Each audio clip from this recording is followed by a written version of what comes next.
আসসালামু আলাইকুম, সবাইকে স্বাগত জানাচ্ছি ম্যাথমেটিক্স আয়োজিত জেইবি ক্র্যাশ কোর্সে। আজকে ক্লাস আমাদের প্রিন্সিপাল অফ ইকোনমিক্স।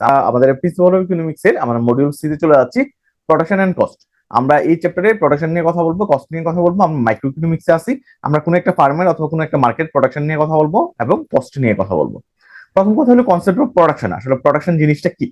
যে আমি আমি প্রোডাকশনের মূল কথা হলো যে আমি রিলেশনশিপ বের করতেছি। কিসের রিলেশনশিপ? আমি কি পরিমাণ ইনপুট দিচ্ছি, তার থেকে আমি কি পরিমাণ আউটপুট পাচ্ছি। ফর এক্সাম্পল, আমি কোনো কিছু ম্যানুফ্যাকচার করি, ওইখানে আমার ম্যান, মেশিন, ল্যান্ড, ক্যাপিটাল সবকিছু ইউজ হয়।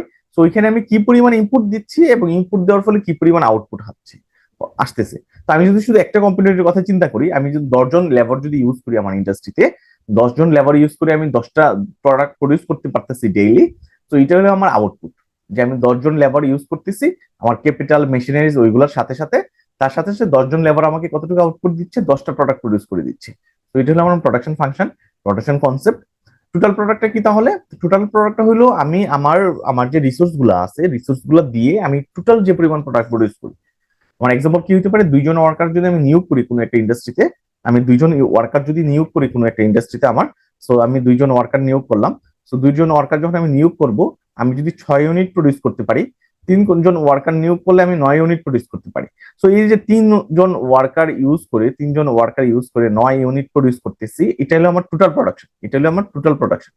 ঠিক আছে, এটা হলো আমার টোটাল প্রোডাক্ট। আমি 3 জন ওয়ার্কার ইউজ করে 9টা ইউনিট প্রডিউস করতেছি, এটা হলো আমার টোটাল প্রোডাক্ট। ক্লিয়ার? আমি মোট যে পরিমাণ আমি আবারও বলতেছি, মোট যে পরিমাণ প্রডিউস করতেছি ওটা হলো টোটাল প্রোডাক্ট। এভারেজ প্রোডাক্ট কোনটা?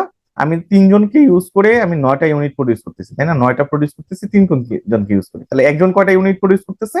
একজন আমার 3টা ইউনিট প্রডিউস করতেছে। সো আমি এভারেজ করতেছি, এভারেজ করে যেটা পাচ্ছি এটা হলো আমার এভারেজ প্রোডাক্ট, যে একজন কতটা ইউনিট প্রডিউস করতেছে। তো 2 জনে যদি 6টা ইউনিট প্রডিউস করে, তাহলে একজনের 3 ইউনিট প্রডিউস করতেছে, এটা হলো এভারেজ প্রোডাক্ট। তো এখানে আপনার কোশ্চেন থাকতে পারে, এখানে তো শুধু মানে এখানে শুধু লেবারই তো প্রডিউস করে না, লেবারের সাথে তো মেশিন আছে, আমার আমার ক্যাপিটাল আছে, অন্টারপ্রেনিয়রশিপ আছে, আমরা ওইগুলো ইগনোর করতেছি। আমার ইকোনমিক্স থিওরিতে বা যে কোনো থিওরি বোঝানোর জন্য তো সবগুলো কম্পোনেন্ট যদি আমি কনসিডার করি, তাহলে এটা জটিল হয়ে যাবে। সো সিম্পলিফাই করার জন্য আমি একটা কম্পোনেন্ট নিয়ে আসছি, এখানে শুধু লেবারের কথা নিয়ে আসছি। মার্জিনাল প্রোডাক্ট আপনি সবচেয়ে মনে রাখেন, মার্জিনাল মানে হলো লাস্ট, একবারে লাস্টের ইউনিট, মানে লাস্টের লেবার ইউজ করে যে প্রোডাকশনটা পাচ্ছি। মার্জিনাল প্রোডাক্টের মূল কথা হলো লাস্ট, হ্যাঁ, লাস্ট ইউনিট বা last input, last last labour use করে আমি কতটুকু আউটপুট পাচ্ছি, ওটা হলো মার্জিনাল প্রোডাক্ট। সো মার্জিনাল এই শব্দটা সব জায়গায় আসবে, মার্জিনাল মানে হলো লাস্ট, মার্জিনাল মানে হলো লাস্ট। তো আমার এখানে মার্জিনাল প্রোডাক্ট কোনটা? আমি 2 জন ইউজ করলে পাচ্ছি হলো 6 ইউনিট, আর 3 জন ইউজ করলে পাচ্ছি 9 ইউনিট, তাই না? তো আমার আমার 2 জন যদি আমি লেবার ইউজ করি, 2 জন লেবার ইউজ করলে পাচ্ছি 6 ইউনিট, আর 3 জন লেবার ইউজ করলে পাচ্ছি 9 ইউনিট। তো আমার এই ডিফারেন্সটা কত? আমার 2 জন থেকে 3 জনে যাওয়ার ফলে লাস্টের জন কয়টা প্রডিউস করতেছে?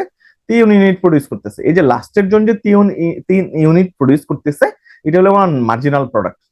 তো আমি আবারও বলতেছি, লাস্টের জন যে যতটুকু প্রডিউস করবে ওইটা হলো আমার মার্জিনাল প্রোডাক্ট। তো আমি একটা ক্যালকুলেশন করি আপনাদের খুব সহজভাবে বুঝাবো, আমার টোটাল প্রোডাক্ট, মার্জিনাল প্রোডাক্ট এবং এভারেজ প্রোডাক্ট কাকে বলা হয়। তো আমার আমার ওয়ার্কার যখন জিরো, তখন আমার সবকিছু জিরো, সবকিছু জিরো। আমি যখন একজন লেবার ইউজ করলাম আমি আমার ইন্ডাস্ট্রিতে, তখন ও টোটাল প্রোডাক্ট সে 2টা প্রডিউস করতে পারে, এবং মার্জিনালিও 2টা, মার্জিনাল প্রোডাক্টও 2টা। একজন আমি অ্যাড করার ফলে 2টা প্রোডাক্ট প্রডিউস হচ্ছে, এভারেজ প্রোডাক্টও 2টা। বাট কোশ্চেন হলো, যখন 2 জন ইউজ করবো আমি, তখন 6 ইউনিট, টোটাল প্রোডাক্ট হয় 6 ইউনিট। তো আমার একজনের সময় ছিল 4 ইউনিট, 2 জনের সময় 6 ইউনিট। সো আমার এডিশনালি যে আমি একজন নিয়োগ দিচ্ছি, সে কতটা প্রডিউস করতেছে? 4টা প্রডিউস করতেছে। ঠিক আছে। তো এভারেজ কি হবে? এভারেজ তো টোটাল হলো 6, তাই না? টোটাল 6। তো 6 হলো আমি এভারেজ কিভাবে করব? টোটালকে যদি আমি আমার নাম্বার অফ ওয়ার্কার দিয়ে ডিভাইড করি, 2 দিয়ে ডিভাইড করি, তখন আমার কি হচ্ছে? 3 হচ্ছে, তাই না? এই 3 হচ্ছে। 3 জন যখন ইউজ করবো, টোটাল প্রোডাকশন চলে যাচ্ছে 9। তো আমার 2 জনের সময় ছিল 6, এখন হলো 9, তার মানে এখানে কত বাড়তেছে? 3 ইউনিট বাড়তেছে। তো আমার মার্জিনাল প্রোডাক্ট হলো 3 ইউনিট। এভারেজ প্রোডাক্ট সহজ, আমি টোটাল রে আমি নাম্বার অফ এমপ্লয়ি দিয়ে গুণ ডিভাইড করবো। সো 9 / 3। সো আমার এভারেজ প্রোডাক্ট হলো 3। 4 জন যখন নিয়োগ করছি, তখন আমার 11 হয়ে গেছে টোটাল প্রোডাক্ট। সো আমার আগের বার 3 জনের সময় 9 ছিল, এখন 11, তার মানে 2 ইউনিট বাড়তেছে। এখন এভারেজ প্রোডাক্ট কত হবে আমার? 11 / 4। সো আমার 3.75।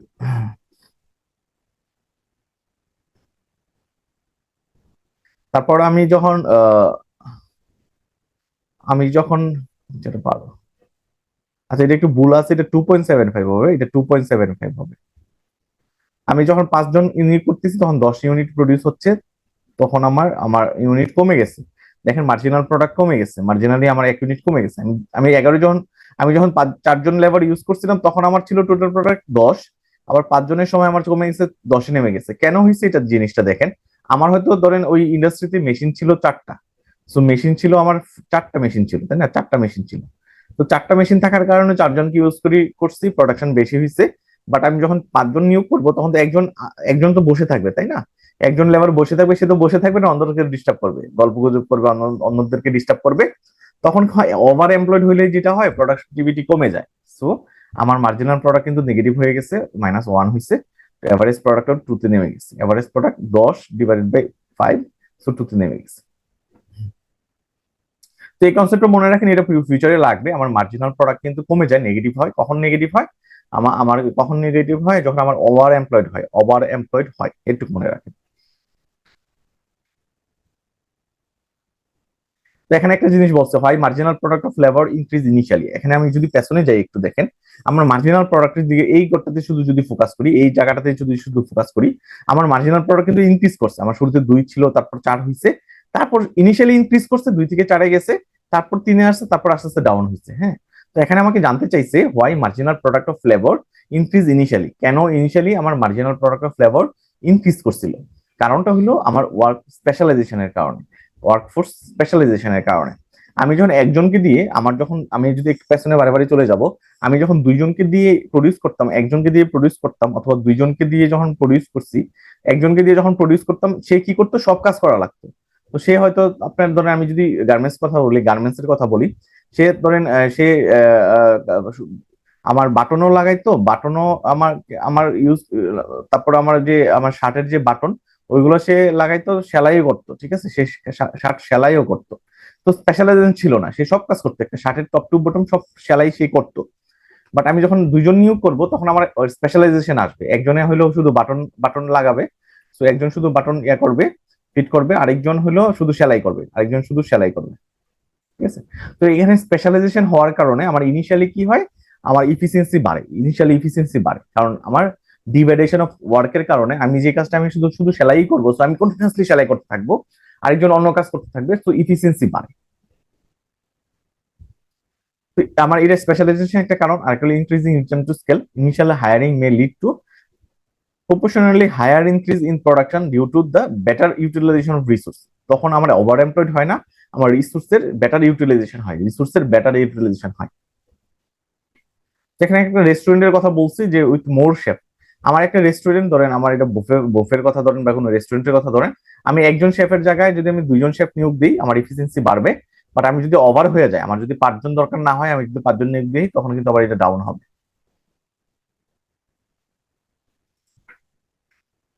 তো মার্জিনাল প্রোডাক্ট এবং এভারেজ প্রোডাক্টের ভিতর ডিফারেন্সটা জানতে চাইছে।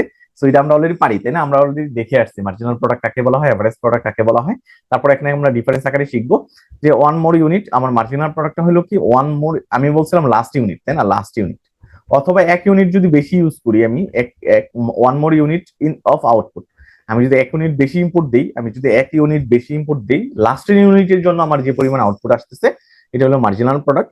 এভারেজ প্রোডাক্ট কি, আমি টোটাল নাম্বার অফ আউটপুটকে যদি নাম্বার অফ ইনপুট দিয়ে ভাগ দেয়, আমি বলছিলাম না, আমি কিন্তু এটা শিখে আসছি, তাই না, আমি প্রতিবার কি করছিলাম, লাস্টের বার যখন 10কে 5 দিয়ে ভাগ করছি, 2 পেয়েছিলাম এভারেজ প্রোডাক্ট। সো এভারেজ করা মানে টোটালকে আমি নাম্বার অফ ইউনিট দিয়ে ইনপুট দিয়ে ভাগ দিয়েছিলাম।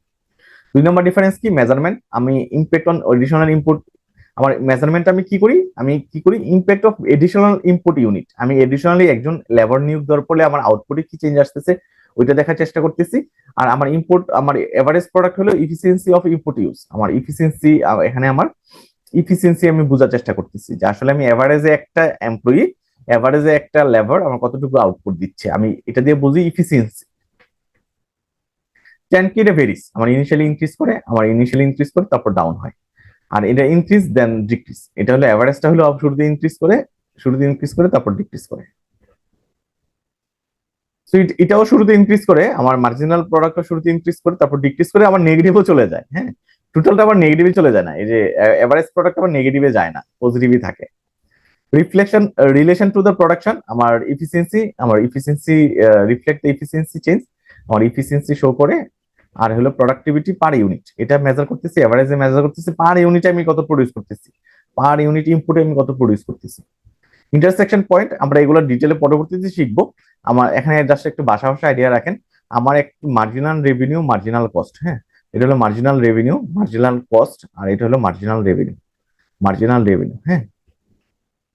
এটা যেখানে সেট করবে ওই পর্যন্ত আমি কি করব, আমি আমি প্রডিউস করবো, এটা আমার ম্যাক্সিমাম পয়েন্ট। কারণ মার্জিনাল রেভিনিউ আমার একটু, সো মার্জিনাল আমি আমি এই পয়েন্টে প্রডিউস করবো, এটা হলো এইটা আমার অপটিমাম পয়েন্ট, এই পয়েন্টে প্রডিউস করবো, হ্যাঁ। এখানে হলো কোয়ান্টিটি, আচ্ছা ওইখানে না আইকে আমি এখানে এই পাশে আঁকতেছি, হ্যাঁ, এই পাশে আঁকতেছি। সো আমি একটা গ্রাফ আঁকবো, যেখানে আমার এখানে থাকবে প্রাইস, এখানে থাকবে প্রাইস, এখানে থাকবে কোয়ান্টিটি। সো আমার এটা হলো আমার marginal revenue, marginal marginal cost, আর এটা হলো marginal revenue, marginal revenue. So আমি এই পয়েন্টে প্রডিউস করবো, এই পয়েন্টে প্রডিউস করবো, এই পয়েন্টে কেন প্রডিউস করবো, আমার মার্জিনাল কস্ট তো উপরে চলে যাচ্ছে, আমার ধরেন আমার একশো টাকা, হ্যাঁ। তো আমার আমি আমি কি করতেছি, আমার এই পয়েন্টে আমার কি হচ্ছে, এই পয়েন্টে আমার 90 টাকা খরচ হচ্ছে, আমি সেল করতেছি আমি 100 টাকা, হ্যাঁ, মার্জিনাল রেভিনিউ তো এই পয়েন্টে আছে। সো আমি এই পয়েন্টে যখন বিলং করতেছি, আমি 90 টাকা কস্ট খরচ হচ্ছে, 100 টাকা সেল করতেছি। এই পয়েন্টে এসে আমার খরচও হচ্ছে 100 টাকা, আমি মার্জিনাল রেভিনিউ, আমি কষ্ট হচ্ছে মার্জিনাল কস্ট, মার্জিনাল কস্ট হচ্ছে আমার 100 টাকা, আমার মার্জিনাল রেভিনিউ 100 টাকা, আমি সেলও করতেছি 100 টাকা। তো আমি আমার খরচও 100 টাকা, আমি সেলও করতেছি 100 টাকা দিয়ে। তো এই পয়েন্ট পর্যন্ত প্রডিউস করবো, আমি এই পয়েন্টে যাবো না কেন, এই পয়েন্টে আমার খরচ হচ্ছে 120 টাকা, খরচ হচ্ছে 120 টাকা, বাট আমি আমার রেভিনিউ হচ্ছে হলো আমার কত, আমার ধরেন 100 টাকাই রেভিনিউ হচ্ছে। সো আমার আমি আমি সেল করতেছি 100 টাকা দিয়ে, আর খরচ করতেছি 120 টাকা, ওইখানে আমি প্রডিউস করবো না, ওইখানে আমি প্রডিউস করবো না। তো ইন্টারসেকশন পয়েন্ট ওইটাই বলতেছে, যেখানে আমার ক্রস সেট সেট সেট করবে, যেখানে আমাকে মার্জিনাল রেভিনিউ এবং এভারেজ টোটাল কস্ট, এখানে একটা গ্রাফ আছে, average total cost graph, average total cost graph.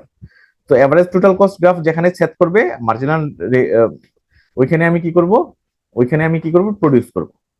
তো equal average production at average production maximum, maximum higher there it equal marginal production. Example কি, আমি অবশ্যই এখানে রেভিনিউ, মার্জিনাল কস্ট এবং রেভিনিউ দিয়ে বুঝাইছি, ওরা হলো মার্জিনাল কস্ট দিয়ে বলছে আর কি, যে আমার এভারেজ এভারেজ প্রোডাকশন এবং মার্জিনাল প্রোডাকশন দিয়ে ওরা বুঝাইছে। তো জিনিসটা সেম, জিনিসটা same.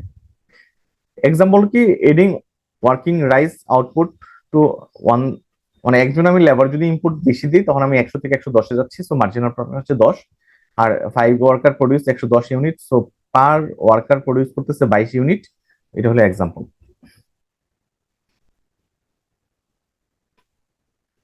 Law of diminishing marginal return, আমরা একটু আগে বলছিলাম যে মার্জিনাল রিটার্নটা আস্তে আস্তে আমার শুরুতে বেশি থাকে, আস্তে আস্তে নিচের দিকে যায়, একসময় গিয়ে একবারে একবারে ডাউন হয়ে যায়, নেগেটিভলি চলে যায়। তো ল অফ ডিমিনিশিং মার্জিনাল রিটার্নটা কেন, এটা আমরা অলরেডি পড়ে আসছি, তার শুধু এখানে গ্রাফিক্যালি দেখাবো।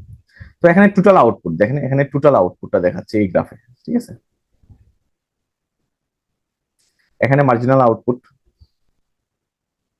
সো আমি কোন পয়েন্টে প্রডিউস করব, আমি কোন পয়েন্টে প্রডিউস করব, যে পয়েন্টে আমার আমার যে পয়েন্টে marginal revenue, marginal output maximum, এই পয়েন্টে দেখেন, এই পয়েন্টে মার্জিনাল রেভিনিউ ম্যাক্সিমাম। তো আমি একটু পেছনে যাই, আপনাদের বোঝার সুবিধার্থে আমি একটু পেছনে যাই, হ্যাঁ। আমি এখানে যদি একটা গ্রাফ আঁকি, এখানে যদি একটা গ্রাফ আঁকি, এই পাশে কোয়ান্টিটি, আমার এই পাশে quantity, unit input, unit of production factor. So আমি আমি এখানে যদি একটা গ্রাফ আঁকি, হ্যাঁ, এখানে একটা গ্রাফ আঁকলাম, এখানে আউটপুট, আউটপুট, এখানে হলো ইনপুট। তো আমার আউটপুট যখন আমার এখানে তো জিরো, সবকিছু জিরো। তো আমি যখন ওয়ার্কার একজন ইনপুট দিছি, তখন টোটাল প্রোডাকশন হলো 2। তো আমি যখন একজন, আমি একজন ওয়ার্কার যখন ইনপুট দিছি 2, তাই না। তো আমি এখানে একটা পয়েন্ট পেলাম। তখন আমি 2 জন নিয়োগ দিছি 6, তো 2 জন যখন নিয়োগ দিছি তখন হয়েছে 6, ঠিক আছে, 6। 3 জন যখন নিয়োগ দিছি হয়েছে 9, 3 জন যখন নিয়োগ দিছি তখন হয়েছে 9, 9। সো এখানে একটা পয়েন্ট পেলাম, এখানে একটা পয়েন্ট পেলাম। 4 জনের সময় পাইছি 11, এখানে 11, 4 জন নিয়োগ দিচ্ছি, তো আমি 4 জন, এখানে একটা পয়েন্ট পেলাম।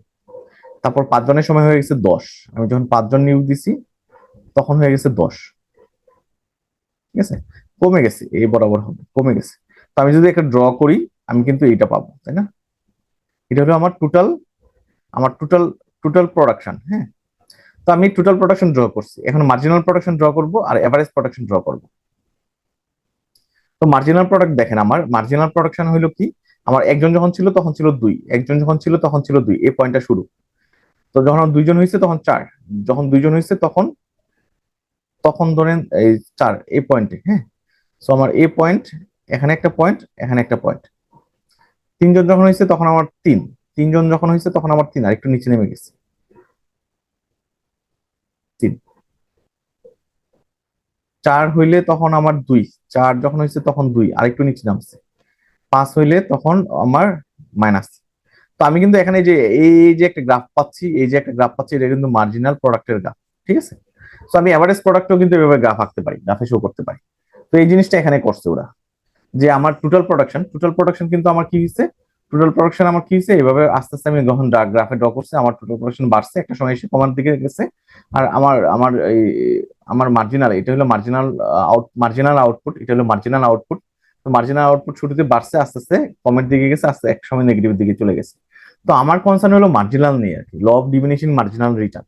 তো মার্জিনাল রিটার্ন কি হয়, শুরুতে আমার আমার কি হয়, বাড়ে, কেন বাড়ে, এটার অ্যান্সার অবশ্য আমরা অলরেডি পড়ে আসছি, তাই না? এই যে ল অফ ডিমিনিশিং হয়, marginal product lever increase initially, তারপর ডিক্রিজ কেন করে, ইনএফিসিয়েন্সির কারণে। হ্যাঁ, ডিক্রিজ কেন করে, ইনএফিসিয়েন্সির কারণে। তো আমার এই পয়েন্টটা হলো আমার অপটিমাম, এখানে আমি মার্জিনাল সর্বোচ্চ পাই। তারপর কেন ডিক্রিজ করে, ইনএফিসিয়েন্সির কারণে। এই কথাগুলো এখানে দেখেন থিওরিটিতে বলা হয়েছে। As additional unit of variable input lever are added to the fixed input machineries, the marginal product of each additional unit will eventually decrease. Eventually decrease, একটা সময় গিয়ে আমার ডিক্রিজ হয়। কেন ডিক্রিজ হয়, এটার অ্যান্সারটা দিচ্ছি, যে কেন ডিক্রিজ হয়, কেন total out initially but start decline at the point diminishing return. এটা কেন হয়, এটা হলো ইনএফিসিয়েন্সির কারণে, এখানে বলা নাই, বাট এটা হলো ইনএফিসিয়েন্সির কারণে আমার এটা মার্জিনাল প্রোডাক্টটা ডিক্রিজ করে, ইনএফিসিয়েন্সির কারণে। ক্লিয়ার? তাহলে আমরা একটা গ্রাফ দিয়েও বুঝলাম। আমরা আমরা আমি এই গ্রাফটা কিন্তু এমনি অ্যাপারেন্টলি বুঝলে আপনি বুঝতেন না, বাট আমি যেহেতু আমি পয়েন্ট পয়েন্ট পয়েন্ট ধরে ধরে আঁকছি, সো আঁকার ফলে আপনি বুঝতে পারতেছেন যে আসলে জিনিসটা কি হচ্ছে, মার্জিনাল আউটপুট কিভাবে ডাউন ডাউন হচ্ছে, টোটাল আউটপুটটা কিভাবে আমার গ্রাফটা ড্র হচ্ছে। ঠিক আছে, তো এবার আমরা আরেকটা ডিফারেন্ট পরে চলে আসতেছি, মার্জিনাল কস্ট এবং average cost curve intersect at the point where marginal cost is maximum. So marginal cost এবং এভারেজ কস্ট ওইখানেই আমার সেট করবে, ইন্টারসেক্ট করবে, যেখানে আমার কি মার্জিনাল কস্ট ইজ ম্যাক্সিমাম। তো এই পয়েন্টের পরে আমি আর মার্জিনাল কস্টে যাব না, আমি প্রডিউস করব না। তো এই গ্রাফে আমি অলরেডি বুঝাই ফেলছিলাম, আমার এই পাশে হলো আউটপুট আর এই পাশে হলো আমার মার্জিনাল কস্ট অথবা এভারেজ কস্ট কার্ভ। সো আমি আমার এভারেজ কস্ট কার্ভ কি হয়েছে দেখেন, এভারেজ কস্ট কার্ভ শুরুতে কমছে, তারপর আস্তে আস্তে বাড়ছে। এটা আমরা কিন্তু ওই ওই ওই ডেটাতেও দেখছি, আমরা এই ডেটাতেও দেখছি, এবারে শুরুতে যে এখানে আসছিলাম, আমার এভারেজ কস্ট কার্ভ শুরুতে আমার এভারেজ কস্ট শুরুতে বাড়ছে, তারপর আস্তে আস্তে কমছে। হ্যাঁ, সো আমার এভারেজ কস্ট কার্ভ শুরুতে কমছে, আস্তে আস্তে কমবে এভারেজ কস্ট, তারপর আস্তে আস্তে আবার বাড়বে। তারপর আমার মার্জিনাল কস্ট কার্ভ আমার শুরুতে আস্তে আস্তে কমে, আস্তে আস্তে বাড়ে। সো আমার যেখানে ইন্টারসেক্ট করে ওই পয়েন্টে আমি আমি প্রডিউস করব।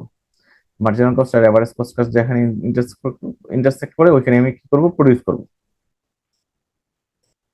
এর উপরে যদি প্রডিউস করি আমার লস হবে, এর উপরে প্রডিউস করলে আমার লস হবে। তো cost of the producing one additional unit, এটা হলো মার্জিনাল কস্ট। আবার এভারেজ কস্ট হলো আমরা সবাই জানি টোটাল নাম্বার অফ আউটপুটকে আমি কোয়ান্টিটি দিয়ে গুণ ডিভাইড করতেছি। তো কি পয়েন্ট কি, আমার ইনিশিয়ালি মার্জিনাল কস্ট আমার কি থাকে, আমার মার্জিনাল কস্ট এভারেজ কস্টের উপরে থাকে।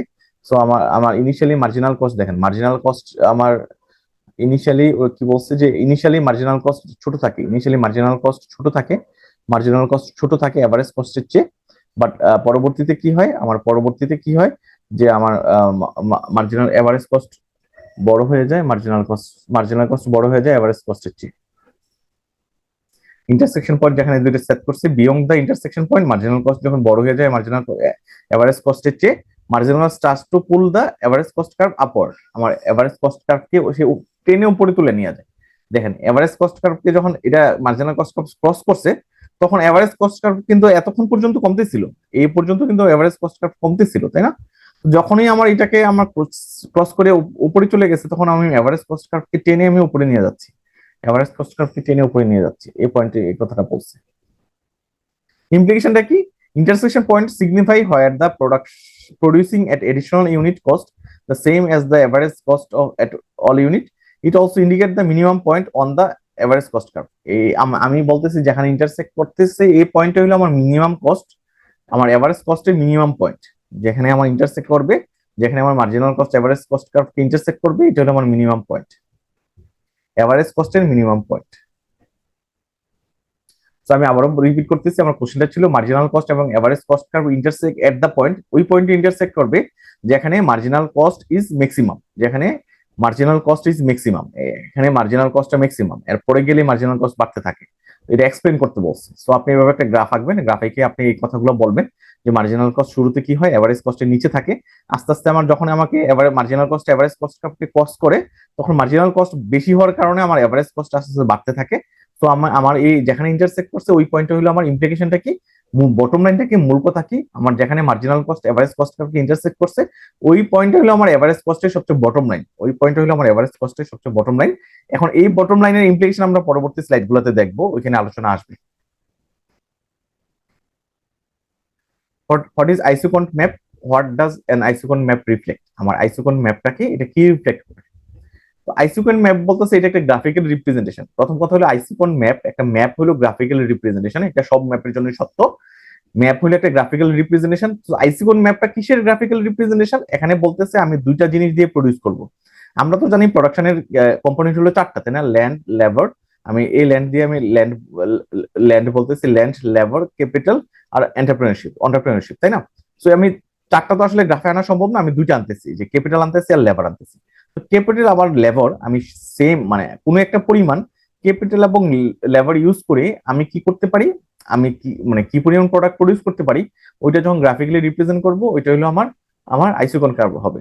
আমি আরেকটু ডিটেলে বলতেছি, যে আমি ধরেন আমি যে কম্বিনেশনই আমি ক্যাপিটাল এবং লেবার দিই না কেন, আমি একটু টেবিলে দেখি কম্বিনেশন, হ্যাঁ, এই কম্বিনেশনে এটা একটা কম্বিনেশন, এই একটা পয়েন্ট, আমি শুরুতে একটা আইসোকন কার্ভ আঁকবো। কিভাবে আঁকবো একটু আমি বলি। সো আমি কি করতে পারি, আমি 300 ইউনিট প্রডিউস করতে চাচ্ছি, আমি 300 ইউনিট প্রডিউস করতে চাচ্ছি। 300 ইউনিট প্রডিউস করতে গেলে আমি দুইজন লেবার নিতে পারি, ক্যাপিটাল নিতে পারি 13টা। আমার এটাকে এই সিনারিওতে আর এই সিনারিওতে আমি দুইজন লেবার নিতে পারি, আমি 13 ইউনিট ক্যাপিটাল ইউজ করতে পারি। সো আমি যদি এই পাশে নিচে লেবার দেখাইছি, এই পাশে ক্যাপিটাল দেখাইছি, সো আমি 2 ইউনিট লেবার ইউজ করতে পারি, 13 ইউনিট ক্যাপিটাল ইউজ করতে পারি। সো আমি এই একটা পয়েন্ট পাচ্ছি, ঠিক আছে? আমি এখানে একটা পয়েন্ট পাচ্ছি, এখানে একটা পয়েন্ট পাচ্ছি। তো এই পয়েন্টে আমি এই পয়েন্ট এখানে একটা পয়েন্ট পাচ্ছি। তারপর আমি বিতে আমি কি করতে পারি, 4জন লেবার ইউজ করতে পারি আর ক্যাপিটাল 11 ইউনিট ইউজ করতে পারি। তো আমার 4জন লেবার আর 11 জন ক্যাপিটাল আমি বিতে একটা পয়েন্ট পাচ্ছি। তারপর আমি সিনারিওতে আমি 6টা লেবার ইউজ করতে পারি, 9 ইউনিট ক্যাপিটাল ইউজ করতে পারি। সো আমি এখানে আরেকটা পয়েন্ট পাচ্ছি, এখানে আরেকটা পয়েন্ট পাচ্ছি। এভাবে যদি আমি এই পয়েন্টগুলো যখন আমি আমি টানবো, এই পয়েন্টগুলোর উপর দিয়ে যখন টানবো, একটা আইসিকন্ট কার্ভ পাবো। এটা হলো আমার আইসিকন্ট ম্যাপ, এটা হলো আমার আইসিকন্ট ম্যাপ, একটা ম্যাপ পাবো। তো এই ম্যাপের সিগনিফিকেন্সটা কি, আমি যে পয়েন্টে থাকি না কেন, আমি এই পয়েন্টে থাকি না কেন, এই পয়েন্টে থাকি না কেন, এই পয়েন্টে থাকি না কেন, যে পয়েন্টে থাকি না কেন, আমি ক্যাপিটাল বেশি ইউজ করি বা লেবার বেশি ইউজ করি, আমি যেটাই কম বেশি ইউজ করি না কেন, আমার আউটপুট হবে 300 ইউনিট, আমার আউটপুট হবে 300 ইউনিট, ঠিক আছে? এই যে আউটপুট আমার 300 ইউনিট। তো এই যে কনসেপ্টটা আমি আমি কিভাবে প্রডিউস করবো, এটা ডিপেন্ড করবে আমার অ্যাভেলেবিলিটির উপর। আমার যদি ক্যাপিটাল, আমার লেবার যদি সস্তা হয় আমি লেবার ইউজ করবো, ক্যাপিটাল সস্তা হলে ক্যাপিটাল ইউজ করবো। তো আমি যেই কম্বিনেশন ইউজ করি না কেন, আমার আমার কি হবে, আউটপুট 300 হবে। তো যে গ্রাফের মাধ্যমে আমি এটা ড্র করতে পারবো, যে গ্রাফের মাধ্যমে এটা আমি রিফ্লেক্ট করতে পারবো আমার এই কনসেপ্টটাকে, ওইটা হলো আমার আইসোকন ম্যাপ। আমার কথাগুলো এখানে থিওরিটিক্যালি বলা হয়েছে যে ইন্ডিভিজুয়াল আইসোকন ম্যাপ কি বোঝায়। Each curve present the fixed output level akin to different curve in consumer theory. আমি আমার আমার represent the fix output level, প্রত্যেকবারই আমি 300 ইউনিট প্রডিউস করতেছি।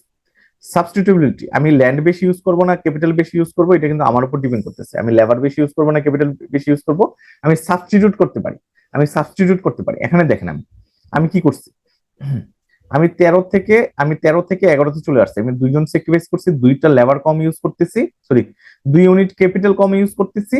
আমি এখানে এসে আবার 2 ইউনিট আমি কি বাড়াচ্ছি, 2 ইউনিট আমি 2 ইউনিট ক্যাপিটাল লেবার বাড়াইয়া 2 ইউনিট লেবার বাড়াচ্ছি, ঠিক আছে। এখানে আমি কি করতেছি, 11 থেকে 9 আসতেছি, 2 ইউনিট আমি ক্যাপিটাল কম ইউজ করতেছি, এখানে আমি 2 ইউনিট লেবার বেশি ইউজ করতেছি। এই পয়েন্টে এসে আমি কি করতেছি, 7 থেকে 9 এখানেও আমি 2 ইউনিট ক্যাপিটাল কম ইউজ করতেছি, এখানে 6 থেকে 8 2 ইউনিট লেবার বেশি ইউজ করতেছি। তো এই যে আমি একটা সাবস্টিটিউশন ইনফেক্ট আছে, আমি সাবস্টিটিউট করতে পারি, আমি লেবার বেশি ইউজ করবো না ক্যাপিটাল বেশি ইউজ করবো, এটা হলো সাবস্টিটিউশবিলিটি, ঠিক আছে। আমি সাবস্টিটিউট করতে পারি। তারপর মার্জিনাল রেট টেকনিক্যাল সাবস্টিটিউশন, আমার marginal rate of taxes slope is down, iso reflect the marginal rate of taxes indicating the rate. এটা আমরা ডিটেলে পরবর্তী স্লাইডে পড়বো, এটা আমি এখানে যাচ্ছি না। সিগনিফিকেন্সটা কি, isoquant map shows the various way to achieve a consistent production level using different combination of input, তাই না। আমি 300 ইউনিট প্রডিউস করতেছি, কম্বিনেশনটা চেঞ্জ করতেছি, ওইটাই বলা হচ্ছে, এটাই আমার আইসিগুন ম্যাপের মূল কথা। তো আশা করি না বোঝার কোনো কারণ নাই, আমরা আইসোকেন ম্যাপ শিখলাম। আমরা এখন চলে যাচ্ছি relationship between total cost, variable cost and average cost. আমরা এখন এতক্ষণ গ্রাফ শিখছি, এখন ম্যাথ শিখবো, ঠিক আছে। তো টোটাল কস্ট কি, টোটাল কস্টের ফর্মুলাটা কি, টোটাল কস্ট হলো fixed cost plus variable cost মিলে হলো টোটাল কস্ট। আমি কোনো কিছু প্রডিউস করতে গেলে আমার যদি ধরেন আমি আমার 1000 unit, if A bakery spend 1000 to produce 100 loaves bread, the total cost হলো আমার আমার কস্ট পার লোভ হলো 10। সো এক্সাম্পল দিছে ওরা। আচ্ছা, টোটাল কস্ট হলো আমার কি, ধরেন আমার ফিক্সড কস্ট এবং ভেরিয়েবল কস্ট, আমি যে রেন্ট দিচ্ছি, তারপর আমি স্যালারি দিচ্ছি এমপ্লয়ীদের, হ্যাঁ। তো এটা হলো আমার টোটাল কস্ট। তো আমি কতটুকু কি প্রডিউস করবো, ওইটা আবার র মেটেরিয়াল দরকার হয়, তাই না, কোনো কিছু প্রডিউস করতে র মেটেরিয়াল দরকার হয়। সো আমি যদি 5টা প্রডিউস করি, আমার 5 ইউনিট র মেটেরিয়াল দরকার হয়, 10টা প্রডিউস করলে আমার 10 ইউনিট র মেটেরিয়াল দরকার হয়, ঠিক আছে। সো আমার র মেটেরিয়াল কিন্তু ভেরি করতেছে, বাট আমার রেন্ট, আমি যে বিল্ডিং ভাড়া নিচ্ছি, ওইখানে আমি যতটাই প্রডিউস করে না, 10টা প্রডিউস করলে যে পরিমাণ রেন্ট দেওয়ার লাগতেছে, 20টা প্রডিউস করলে আমার সেম পরিমাণ রেন্ট দেওয়া লাগতেছে। আমি 5 জন এমপ্লয়ি যদি হায়ার করি, আমার 5 জন এমপ্লয়িকে আমি যদি 10টা প্রডিউস করি, তাহলেও স্যালারি দেওয়া লাগবে, 20টা প্রডিউস করলে স্যালারি দেওয়া লাগবে। তো যেটা ফিক্সড, আমার আমার আমার নাম্বার অফ প্রোডাকশনের সাথে ভেরি করে না, ওটা হলো ফিক্সড কস্ট। ভেরিয়েবল কস্ট হলো আমার যেটা ভেরি করে, র মেটেরিয়ালটা হলো আমার variable cost. So variable cost, এখানে আমার ভেরিয়েবল কস্টের ফর্মুলাটা কি, যে টোটাল কস্ট থেকে যদি আমি ফিক্সড কস্ট বাদ দিই, আমার ভেরিয়েবল কস্ট পাবো। সো এটা একটা ফর্মুলা, সো এটা আমরা শিখলাম। আমরা যাচ্ছি হলো ফিক্সড কস্টের ক্ষেত্রে। তো ফিক্সড কস্ট তো যেগুলো আমার একটু আগে বলছি আমি, রেন্ট, ঠিক আছে, যেগুলো আমার ফিক্সড, আমার প্রোডাকশন নাম্বার অফ প্রোডাকশনের সাথে চেঞ্জ হয় না, সাথে সাথে লং রানে চেঞ্জ হয় কিন্তু শর্ট রানে চেঞ্জ হয় না, ওইটা আমি ফিক্সড কস্ট বলতেছি। এভারেজ কস্ট কি, আমার নাম্বার অফ টোটাল প্রোডাকশনকে আমি যদি নাম্বার দিয়ে ভাগ দিই, তাহলে আমি এভারেজ কস্ট পাচ্ছি। সো এই হলো আমার টোটাল কস্টকে যদি আমি কোয়ান্টিটি বাদ দিই, এভারেজ কস্ট পাচ্ছি। কনসেপ্টগুলো খুবই সহজ। আমরা আমরা ম্যাথ শিখলাম, আমরা পরবর্তী পড়ায় চলে যাচ্ছি। আমরা শিখবো মার্জিনাল কস্ট, এভারেজ কস্ট এবং আমার এভারেজ ভেরিয়েবল কস্টের মধ্যে রিলেশনশিপ। এই রিলেশনশিপ গুলো পরীক্ষায় এসে থাকে, তো আপনি ইগনোর করার কোনো কারণ নেই। আমরা তাহলে মার্জিনাল কস্ট শিখবো, আমরা মার্জিনাল কস্ট শিখছি, তাই না, অলরেডি আমরা জানি মার্জিনাল কস্টে আমরা অলরেডি শিখে আসছি। তাও এখানে আমরা আরেকবার দেখি যে change in total cost divide by change in quantity. আমি যদি চেঞ্জ ইন টোটাল কস্ট, আমার টোটাল কস্টের চেঞ্জ কত, আমি marginal cost is equal to change in, আমি ডেল্টা দিয়ে বুঝালাম, change in total cost divide by change in quantity output, ঠিক আছে। তো আমার এক্সাম্পল একটা ছিল না যে টোটাল কস্ট হলো আমার কি হচ্ছে, টোটাল কস্ট হলো ধরেন কি 11 থেকে 13তে গেছে, হ্যাঁ। তার মানে টোটাল কস্টের চেঞ্জ হলো 2 ইউনিট। আর আমার কোয়ান্টিটি ইনপুট ধরেন আমি 2 জন এমপ্লয়ি থেকে 3 জন এমপ্লয়ি নিয়োগ দিছি, লেবার নিয়োগ দিছি। সো এখানে 1, তাহলে আমার মার্জিনাল কস্ট হলো 2। তো এরকম আর কি জিনিসটা। চেঞ্জ ইন টোটাল কস্ট, যখন আমি 2 জন লেবার ইউজ করছি তখন কস্ট কত ছিল, 3 জন লেবার ইউজ করছি তখন কস্ট কত হয়েছে, ঠিক আছে, টোটাল। সো আমার এটা চেঞ্জটা আমি এখন উপরে বসাবো, নিচে হলে আমার চেঞ্জ ইন কোয়ান্টিটি চেঞ্জটা বসাবো। এভারেজ কস্ট আমরা সবাই জানি, total cost divide by quantity, average cost, এটা নিয়ে কোনো কনফিউশন নেই। এভারেজ ভেরিয়েবল কস্ট হলো আমি যদি টোটাল ভেরিয়েবল কস্ট যদি কোয়ান্টিটি দিয়ে ভাগ দিই, তাহলে আমার এভারেজ ভেরিয়েবল কস্ট বেরোবে। টোটাল ভেরিয়েবল কস্ট কি, 10টা প্রোডাক্ট প্রডিউস করতে গিয়ে আমার 10 টাকা, 10 ইউনিট প্রডিউস করতে গিয়ে আমার 10 টাকা খরচ হয়েছে। সো আমি কি করব, টোটাল ভেরিয়েবল কস্ট হলো আমার 10 টাকা, আমার ইউনিট করে 10টা, সো 1 টাকা হলো আমার এভারেজ ভেরিয়েবল কস্ট। 1 টাকা হলো আমার এভারেজ ভেরিয়েবল কস্ট। তো আমরা এখানে এক্সাম্পল ইউজ করছি, এগুলো আমি এখানে এক্সাম্পল গুলো নিচ্ছি না। সিম্পলিসিটির জন্য if the variable cost is 100 unit is 6000, তাহলে অ্যাভারেজ ভেরিয়েবল কস্ট হবে 60 টাকা। তো উপরে আমার কি করছি, আমি উপরে হলো variable cost, total variable cost রাখছি 6000 ইউনিট, আর নিচে হলে আমি ইউনিট দিচ্ছি 100। সো আমি পাচ্ছি 60 টাকা, $60 আর কি। So আপনি এটাও ইউজ করতে পারেন ইচ্ছা, দুটাই সহজ। আমরা এখন যাচ্ছি economic of scale. Economic of scale বলতেছে কি, যে আমি যত বেশি প্রডিউস করব তত আমার টোটাল প্রোডাকশনের কস্ট কমে যাবে, পার ইউনিট কস্ট কমে যাবে। আমি আবার বলতেছি, আমি যত বেশি প্রডিউস করব, যত বেশি, আমি যদি 10টা ইউনিট প্রডিউস করি, আমার পার ইউনিট যদি 1 টাকা দরকার হইতো, আমি যদি 20টা প্রডিউস করি, তখন আমার পার ইউনিট হয়তো 80 পয়সা খরচ হবে। তখন আমি এটাকে বলবো economic of scale. Economic of scale বলবো যখন আমি 10 ইউনিট প্রডিউস করতেছি, পার ইউনিটে 1 টাকা লাগতেছে। 20 ইউনিট প্রডিউস করলে যদি 1 টাকা 20 পয়সা লাগে, তখন আমি এটাকে বলবো ডিজি ইকোনমিক অফ স্কেল। তো এটা একটা কনসেপচুয়াল কোশ্চেন আসছিল পরীক্ষায়, ইনকারেক্ট স্টেটমেন্ট আপনাকে বললো যে কারেক্ট স্টেটমেন্ট এবং ইনকারেক্ট স্টেটমেন্ট বের করে। তো ইনকারেক্ট স্টেটমেন্ট কোনটা, ইকোনমিক অফ স্কেল অকার হয় the long run average total cost rise as output increase. তো এভারেজ টোটাল কস্ট তো রাইজ হবে না, এভারেজ টোটাল কস্ট হলো রিডিউস করবে, ডাউন হবে, তাই না? As output increase, output increase করার ফলে, আমি বেশি বেশি প্রডিউস করার ফলে যদি আমার এভারেজ কস্ট, যদি টোটাল কস্ট যদি কমে, এভারেজ টোটাল কস্ট যদি কমে, আমি এখানে বলছিলাম এভারেজ কস্ট 1 টাকা থেকে যদি 80 পয়সা আসে, তখনই আমি এটাকে বলবো economic of scale.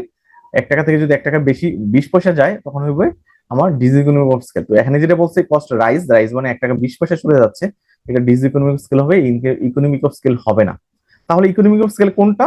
Economic of scale occur when long run average total cost decrease as output increase.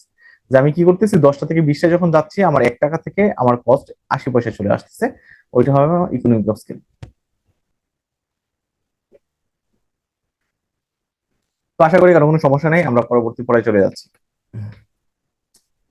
ICU product কার্ভে আবার আসতেছি আমরা। আইসিউ প্রোডাক্ট কার্ভ আমরা একটু আগে দেখে আসছিলাম যে আমার আইসিউ প্রোডাক্ট কার্ভে কি হয়েছিল।